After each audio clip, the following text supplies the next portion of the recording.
চুলায় স্টাফিং বানিয়ে নেব। প্রথমে একটা বাটিতে ডিম ফাটিয়ে নেব।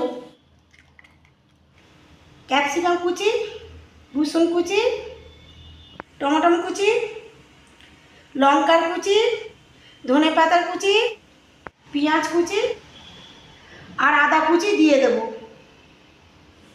গরম মশলা, জিরে গুঁড়ো, ধনে গুঁড়ো, চিকেন মশলা, ম্যাগি মশলা, স্বাদ মতো নুন দিয়ে দেবো।